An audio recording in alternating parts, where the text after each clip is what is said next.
Hi, it's your friend and coach, Steve Wiltshire, and I want to have a conversation with you if you're a leader who wants greater retention and longevity on your team. And if so, I want you to listen very carefully.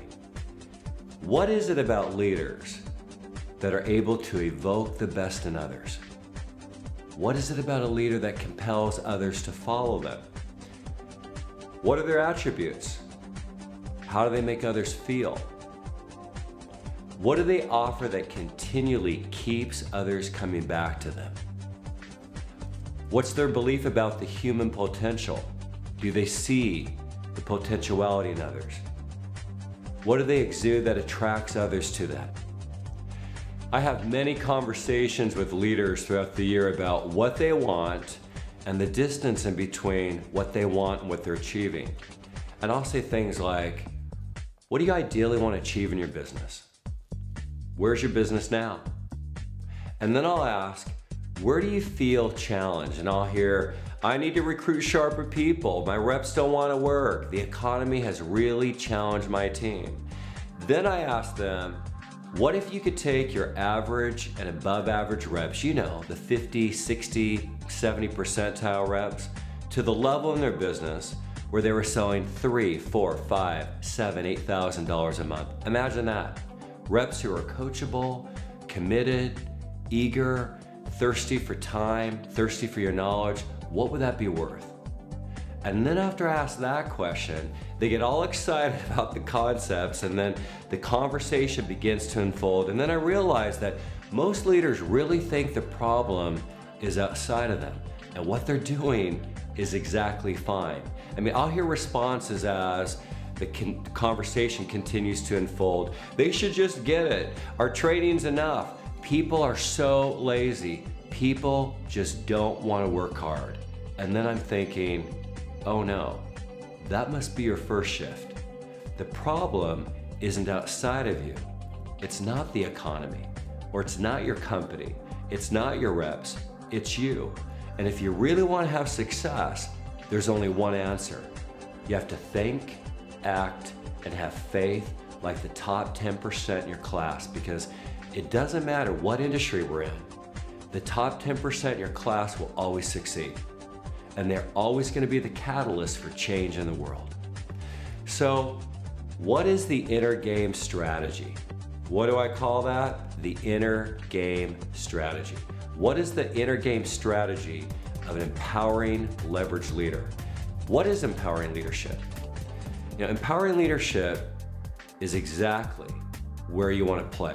And when you really understand leadership and you understand how it relates to today's leader, ideal leader, you're going to notice that your whole business will shift, your thinking will shift, your whole philosophy, your mentality. Now, there are really 4 styles of leadership in our industry.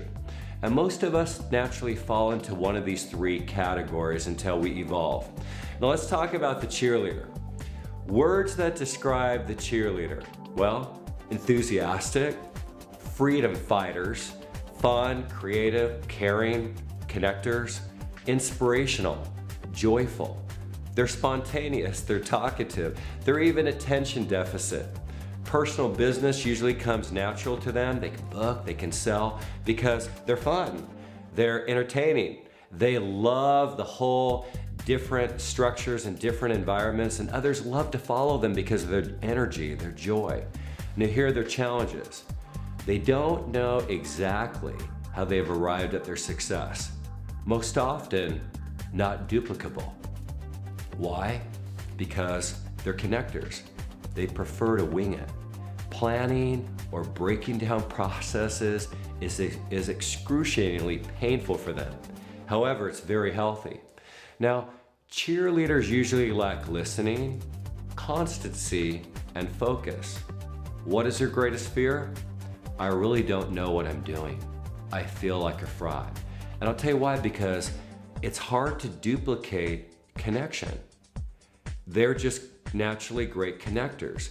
Now, when they're approached by a rep that's disappointed and challenged, their antidote is enthusiasm, humor, inspiration. Come on, don't give up on your dream. We can make this happen. You have it within you. Let's connect, let's talk this out. Direct leaders. Words that describe the direct leader is to the point, strong, masculine energy, believable, impatient, decisive, powerful, educated, engaging. Now, leadership comes natural to the direct leadership style, and they often succeed in all that they do. Why? Well, because of their continual commitment to education. They're always educating themselves. They've done that from usually a young age. They're motivated by this because it has them feel powerful, and deep down they feel like they have the edge over others. Now, others are attracted to their strengths. Others are attracted to how they think, their beliefs. Now, some of the challenges for the direct leader is success comes easy to them, which diminishes their compassion and understanding for others' challenges. They're advice junkies. They tell others the truth about themselves and what they need to do to get what they want, which really pushes others away from them. And they kind of protect their vulnerability. And the irony is that that's what people want from them. They want them to feel vulnerable and approachable. And often, training for the direct leadership style, it isn't substantial. It doesn't feel substantial. It's never really fun. They're bullet people. Now, here's their greatest fear. I must succeed at all costs or I'm gonna lose my power. So when they're approached by a rep that's disappointed and challenged, their antidote in their mind is, get over it. Get to work. This isn't brain surgery. Why do I attract all these needy people? Now, they usually respond differently because they're smart. They respond different than what they're thinking. They'll say things like, Lisa, you have it in you. Just make it happen. Go for it. I want to challenge you to pick up your phone and make 25 connection calls this week. Let's talk about the enabling leader. Now, words that describe the enabling leader. They're caring, nurturing. They're the perfect parent archetype. They have a lot of compassion. They're animated, they're caretakers. They're joyful, they're articulate. They're solution driven. They're original, usually inflexible, attention seekers, and very organized. A lot of different attributes. Now, others are attracted to their caring, nurturing spirit. At their best, they're caring, they're nurturers. People love how they make them feel. Their deepest challenges, deep down, most often and consciously, their greatest motive is to feel important. In fact, they often take credit for others' success, like their children or their team, their marriage, and often they take responsibility for others' failures. These leaders focus on problem solution, problem solution. Now think about someone that you know that is this style of leadership. Now I have somebody in my life that I'm very close to that's constantly focused on finding some problem to help me with. They focus on others' needs more than themselves. And they're generally in what I call God's business, meaning you've got three kinds of business in the world, right? You have God's, you have theirs, and we have ours.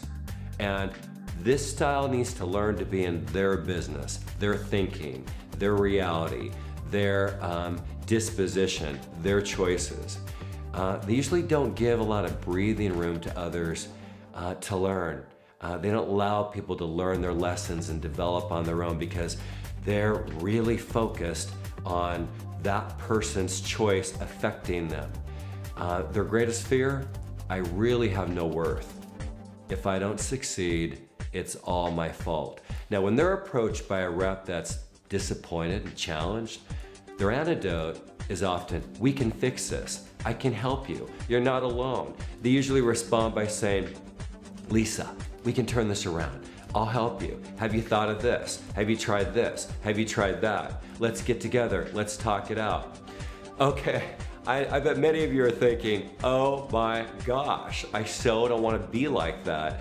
I know when I look back at my years of being in leadership for 18 years in this field, I was a combination of a couple of these. Deep down, we're wired up the way that we're wired up often comes from childhood. I know that I had a lot of direct leadership style, and it didn't serve me. So there are healthy, average, and unhealthy versions of all these types. We're in life school, and here's what we're up to: learning how to evolve ourselves. And what you really want is to evolve yourself to the empowering leadership style. Now, words that describe the empowering leader: they're visionary, mission-focused, purposeful, faithful. They're empowering, they're detached, subtle, forthright, they're present, they're in the moment. It's a very great quality to have. They're qualitative, they're very confident, meaning they hold their value in high esteem. They're usually not easily accessible, and it's because they trust that people are doing what they need to be doing. One of my favorite attributes of the empowering leadership style is they're a chameleon in service of others. They can show up the way that they need to show up to serve that other person. It's a beautiful characteristic. They're systematic. They're usually pioneer and trailblazers, meaning they create their own reality. They don't give their power to their upline or their power to their company or their power to a direct sales coach or their spouse. They think for themselves. And others are attracted to this leadership style because they feel the focus is always on them. Their vision, their best interest, their abilities, meaning that empowering leadership style focuses on the person they're serving. Now, some of the challenges that they feel is they often feel alone. They sometimes feel challenged holding the new paradigm for the masses because they're living and being in this higher state of consciousness. Their greatest challenge is constantly staying in this higher evolved state of consciousness. Now, in direct sales, when empowering leaders approached by a rep that's disappointed and challenged, their antidote is to focus on the rep's what and why. The empowering leader evokes the rep's vision. They remind them of their vision. They then guide them to their answers. They guide them to some resource or some activity, and then they give them time to figure it out. They give them their own time after that person or that rep has followed through. They'll say things like, "Gosh, Lisa, I hear your disappointment." Let's say they get a call from a rep, and the rep is disappointed. She's had some cancellations, or she's not getting bookings at her parties. That leader will say, the empowering leader will say, "Lisa, I get it. I can hear you're disappointed. You know, you've been telling me that what you really want is you want to do 6 to 8 parties a month. You want to make about $1,200 to $1,500 a month, and that you want to eventually leave your job. You want to get your kids in private school. If you remove the business, is this what you really want? Is this important to you?" And Lisa says, "Yes." Notice what happened. The empowering leader focused on that rep's vision. She got her out of the problem and into the vision, where the enabling leader often goes problem, solution, problem, solution, problem, solution. So the empowering leadership archetype realizes that their mission and impact in the world is greater working with quality than quantity. They know it's better to have 10 reps selling $5,000 a month that are in the game than to have 100 reps selling $500 a month. Empowering leaders discover which representatives and leaders in their organization really desire achieving a particular level of success. And then they often guide them, and they partner with them and then guide them in making their intentions a reality. So empowering leaders draw out their reps' deepest intentions and greatest attributes, and then they pave the way by offering that rep direction, technique, resources, even an environment where they can coach and practice, and then they show them how to take on those resources that support them in bringing them their rendition of success. Empowering leaders constantly remind their reps of what they want, and when they're challenged with some kind of adversity, they go right to what they want. Empowering leaders see their reps resourceful, resilient, capable, and creative. What a way to think. What a way to think. It's a beautiful way to think, because if you think about it, I believe everybody knows everything subconsciously. When something doesn't feel right, we feel people's judgment. We feel people's energy.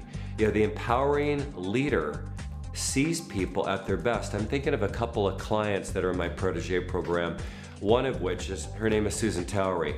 I love how she talks about her organization. I love how she sees people at their greatness. She's constantly focused on people's talents. So empowering leaders give unconditionally for a period of time while staying detached from the results of their reps. That's what they do.